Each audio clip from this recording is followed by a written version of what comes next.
Всем привет! Вы на канале SuperKit. Вдогонку к предыдущему видео предлагаю посмотреть на еще одну зарядную станцию. На этот раз речь пойдет о Ugreen GS600. Данная зарядная станция создана на базе литий-феррум-фосфатных аккумуляторов в сборе и имеет емкость 680 Вт-час. При напряжении 22,4 вольта аккумуляторы отдадут 34 Ампер-часа. Напряжение в 22,4 вольта говорит о том, что эта конструкция собрана из 7 аккумуляторов. Емкость также обозначена как 212 800 мАч при напряжении батареи 3,2 вольта. В розетках переменного тока суммарно может быть подключена нагрузка в 600 Вт, а суммарная выдаваемая мощность может достигать 965 Вт. Это если кроме розеток нагружать и USB-порты или порты с постоянным напряжением 12 вольт. Доступна и функция U-Turbo, которая позволит использовать розетку переменного тока до 1,5 кВт. Такой вариант будет недоступен при использовании разъемов постоянного тока, но производитель все равно не рекомендует при этом подключать сюда кондиционер и индукционные плиты, а я бы не рекомендовал вообще использовать эту возможность. Здесь есть фонарик с несколькими режимами работы, но даже самый яркий режим не очень яркий на самом деле, а из-за того, что лампа находится внутри, то ее свет направленный, а не всесторонний. В общем, фонарик на случай, а вдруг понадобится. Станция дает чистую синусоиду, а значит подходит для всех устройств, потребляемая мощность которых ограничена возможностями самой зарядной станции. Станция Ugreen имеет две розетки с напряжением 230 вольт, которые включаются отдельной кнопкой, которая запускает или останавливает работу инвертора. Включение инвертора, а также потребление где-то до 25 Вт все еще не приводит к нагреву, который включает вентиляторы. Если потребляемая мощность больше, то включение вентилятора – это лишь вопрос времени. Вентилятор здесь, можно сказать, умный. Он работает ровно с такой силой, какая от него требуется для восстановления допустимой температуры внутри зарядной станции. Это сопровождается соответствующей графикой на дисплее. Чем быстрее крутится вентилятор на самом деле, тем быстрее он крутится и на дисплее. Чем больше подключена нагрузка, тем быстрее вентилятор крутится и, соответственно, шумит. Порты USB после включения станции всегда доступны к использованию и отдельно отключаются только через приложение, но об этом немного позже. Здесь два обычных USB порта с максимальной мощностью до 22,5 Вт, а также два порта Type-C, мощность каждого по 100 Вт. Причем, если подключить два таких устройства, которым нужно 100 Вт в оба порта Type-C, то станция даст каждому по 100 Вт, то есть суммарно 200 Вт. Также есть разъем прикуривателя и штырьевые разъемы с заявленным напряжением 12 вольт, которое по факту здесь также 13,5 вольт. Не могу я понять эту логику. Если написали 12 вольт, так и делайте 12 вольт. А если сделали 13,5 вольт, то так и напишите. Я, например, не уверен, что условный мини-компьютер или роутер, работающий от напряжения в 12 вольт, который сюда захотят подключить, не выйдет из строя. Мне кажется, 1,5 вольта при нужных 12 вольтах – это существенное отклонение. Мне захотелось проверить, заставит ли мощная нагрузка в виде кипятильника, который потребляет под 150 Вт, заработать вентилятор внутри станции при отключенном инверторе. И, как выяснилось, не заставила. Так что ни порты USB, ни порты постоянного тока, так называемых 12 вольт, не нарушат тишину, какую бы нагрузку сюда не подключали. Получается, что шум вентилятора может появиться только при использовании встроенного инвертора. По поводу кипятильника от прикуривателя, не берите эту фигню, я его использую как тестер. Китайцы его продают со сверхтонкими проводами, которые уже через 1,5-2 минуты разогреваются так, что их дотронуться нереально, они кипяток, а изоляция становится очень мягкой. При этом, чтобы закипеть в воде при такой мощности кипятильника, нужно минут 6-8 точно. Я думаю, раньше загорится квартира. Есть возможность подключиться к станции со смартфона через приложение. Оно тоже требует авторизации, регистрации и все это без СМС. Никак не пойму, зачем производители так усложняют процесс, но пусть это останется на их совести. Лишним при работе с зарядной станцией Ugreen использование приложения точно не будет, потому что некоторые режимы работы можно включить только из приложения. Как не очень нужная опция вроде отключения портов USB, не очень нужная, потому что это не влияет на работу или экономию заряда, так и вполне необходимый режим заряда. Также есть управление экраном, можно выставить время его работы вплоть до постоянной работы с подсветкой, а также яркость подсветки. Есть несколько режимов работы, которые в том числе влияют на скорость вращения и шум вентилятора. Как раз режим эко минимизирует шум, но очевидно из-за этого температура внутри будет выше. Частота установлена в 50 Гц, но станция может выдать и 60 Гц. Можно переключиться в приложении, а также эта функция доступна при удержании кнопки включения инвертора в течение 10 секунд. Так что, когда будете включать инвертор, который включается простым нажатием на кнопку без удерживания, то не держите ее долго, а то случайно переключите частоту, сами того не заметив. Также в приложении можно выставить режим автоматического отключения станции, на случай, если боитесь забыть ее отключить. А можно наоборот выставить постоянную работу, например, если какой-то прибор включается по собственному таймеру, то чтобы без нагрузки зарядная станция не отключилась, нужно будет им воспользоваться. В приложении можно изменить верхние и нижние пороги заряда и разряда аккумуляторов. Так заряжать аккумулятор можно до 100%, либо до 90%, а разряжать можно до 5, 10 или 20%. Все эти возможности дают вам выбор, как вы хотите использовать аккумулятор, влияя на его износ. Кстати, я забыл сказать, как зарядная станция из прошлого видео, так и это, и другие, которые я видел, не включаются до тех пор, пока их не подключить на зарядку в сеть в первый раз. Таким образом, легко проверить, включали ли станцию до вас, или она абсолютно новая. Этот маневр я делал еще на почте, поэтому тут показать не могу. А сама зарядная станция заряжается полностью чуть более чем через час. Сама станция показывает эту информацию 1,1 часа. Вентилятор при этом гудит на полную, шумно сильно. Это режим быстрой зарядки. А вот альтернативный режим заряда аккумулятора, который как раз можно включить только через приложение, подразумевает тишину во время заряда. Вентилятор крутится, но намного медленнее. Иногда кажется, что он не работает вообще. Ведь когда стою в 1 метре от станции, то его вообще никак не слышно. Хотя он работает. Это еще зависит от температуры в помещении. Если тепло, то все же его слышно, даже в таком режиме зарядки. Но чтобы выдержать температурный режим, понятно, что потребляемая мощность во время заряда при таком режиме заметно ниже. В данном случае около 130-140 Вт. Ну и попутно этот режим щадящий для аккумулятора. Время заряда при этом указано около 5,5 часов. Данный режим не сбрасывается от отключения или включения станции, поэтому если он будет включен, то пока вы сами не вернете быструю зарядку, станция всегда будет заряжаться медленно и относительно тихо. Кстати, он не сбрасывается в отличие от режима U-Turbo, который постоянно включается, хотя я его все время выключаю. После полного заряда станция находится в ожидании, так ее можно оставлять подключенной к сети и ложиться спать. Кроме заряда от сети 230 вольт предусмотрены режимы зарядки от автомобиля и от солнечной батареи.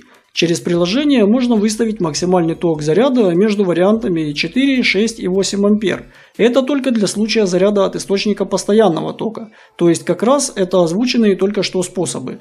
Для этих действий в комплекте есть кабель для заряда от сети, кабель для заряда от прикуривателя и кабель для заряда от солнечных батарей. Также есть кабель со штекерами типа как роутера, но я не знаю, что можно им подключить, разве что самодельный светильник к низковольтной светодиодной лампе, которой все равно 12 вольт к ней подключают или 13,5 вольт. Главное, чтобы станция не вышла из строя из-за перепадов напряжения, особенно от повышенного напряжения. Используйте либо стабилизатор, либо отсекатель. Я уже показывал такое устройство, которое отключит подключенное к нему устройство, а помимо этого при нестабильном напряжении можно выставить режим, который будет включать станцию через выставленный интервал, которого может быть достаточно, чтобы напряжение стабилизировалось в допустимом диапазоне. Диапазон допустимого напряжения, при котором данная зарядная станция будет работать стабильно и не выйдет из строя, от 200 до 240 вольт. Я свои зарядные станции подключаю в сеть только через реле напряжения. В целом у меня напряжение в нормальном диапазоне и выше 235 вольт я не видел, а в основном оно около 220 вольт с редкими просадками до 200 вольт. Много отзывов перечитал перед приобретением подобных девайсов себе, видел много жалоб у разных фирм-производителей, что станция просто сгорела, а потом магазин отказался ремонтировать. Как бы свечку не держал, но уверен, что основная проблема – это повышенное напряжение на длительном периоде заряда станции. Поэтому настоятельно рекомендую реле напряжения. Есть индивидуальные решения вроде моего, а есть такие реле, которые ставятся в щиток и покрывают всю квартиру. Ну и, как уже говорил в обзоре другой зарядной станции, можно еще выставить время следующего включения, после возвращения напряжения в допустимые границы. У меня это время выставлено 15 секунд. Также есть и другие варианты, это стабилизаторы напряжения. Они должны соответствовать мощности подключаемых устройств, а еще лучше мощность, на которую рассчитан стабилизатор, должна быть выше с запасом относительно того, что сюда будет подключаться, чтобы оно не работало на пределе возможностей стабилизатора. Зарядная станция Ugreen также работает в режиме ИБП. В случае, когда электричество есть, то станция не показывает ни сколько она потребляет, ни сколько подключенные приборы потребляют, потому что реализовано сквозное подключение, и в таком варианте на самом деле все подключено к сети. Но как только я отключаю станцию от сети, она мгновенно начинает показывать мощность подключенной нагрузки. И наоборот, при подключении станции к сети вновь, показания на станции опять становятся по нулям. То есть ее можно использовать постоянно включенной для беспрерывной работы нужного устройства.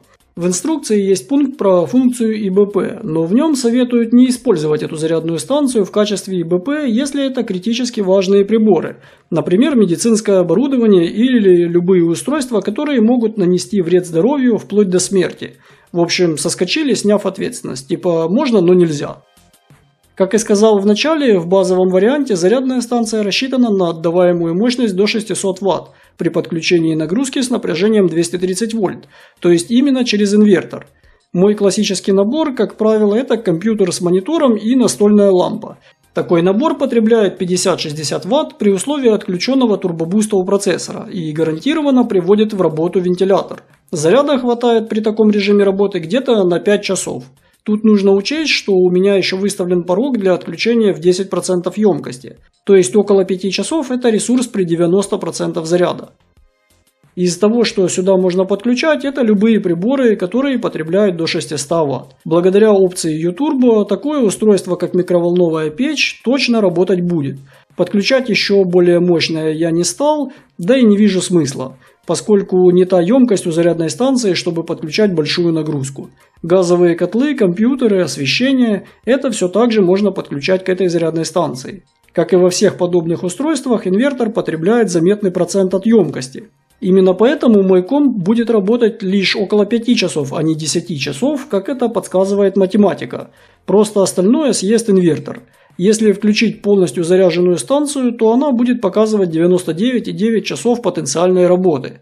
Но как только включаю инвертор, прогнозируемое время работы падает до значения 31,8 часа. Таким образом, если аккумулятор 680 Вт-час, то инвертор на холостом ходу потребляет около 21 Вт. Тут лишь опять остается сказать, что продлить время работы зарядных станций можно либо отключив инвертор, то есть на низковольтном напряжении. Кстати, благо, что в наше время есть и компьютеры, и мониторы, причем большие, которые легко работают от 12 до 20 вольт. Либо подключить сторонний инвертор, который заведомо имеет более высокий КПД. Но более высокий КПД это все равно не 100%. Я подключал такой, он дает возможность пользоваться в 1,5 раза дольше при той же самой нагрузке. Однако из-за подключения через прикуриватель максимальная мощность подключаемых приборов не должна превышать 100 Вт. Интересную возможность использования предусмотрел производитель на случай аварийной ситуации. Если вдруг выйдет так, что станция разряжена в ноль и не дает возможности ее использования, а кроме станции в ноль разряжен, например, ваш мобильный телефон, который является единственным источником связи, а связь нужна, то телефон можно зарядить, используя остаточный заряд аккумуляторов в зарядной станции, заходя за минимальную границу уровня заряда аккумуляторов, выдавливая с них больше, чем рекомендуется для их корректной и долгой работы. Производитель не рекомендует использовать такой режим, но иногда только он может быть реально спасительным. Также аварийный режим позволит использовать не только порты USB, но и встроенный в станцию фонарик. Как включить такой режим работы, указано в инструкции. Все, как и всегда, зависит от целей, цены и возможностей, но мое личное мнение, форм-фактор зарядных станций с емкостью 500 с плюсом Вт-час – это то, с чего нужно начинать, особенно если речь идет про подключение таких устройств, как телевизор, компьютер с интегрированной графикой, освещение в нескольких точках, либо другая техника, которая потребляет около 50 Вт, так как такая нагрузка позволит несколько часов пользоваться и не думать, что через час все разрядится. Также размер зарядной станции с аккумуляторами такой емкости – это как раз грань того, что удобно взять с собой, так как вес такой зарядной станции 9 кг. Такой вес все еще можно нести. То есть станцию можно назвать переносной в смысле того, что один человек взял и понес.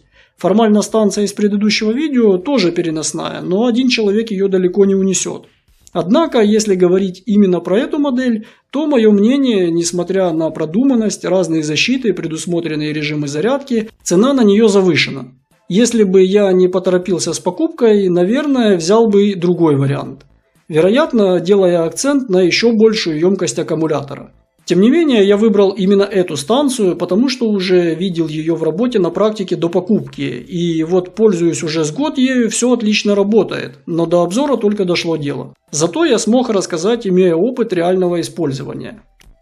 Фирма Ugreen китайская, но вполне известная. Мне кажется, что людей, которые не знают эту фирму, не существует. Из того, что было у меня от этого производителя до покупки зарядной станции, это Bluetooth адаптер, которым я пользуюсь по сей день вот уже лет 8.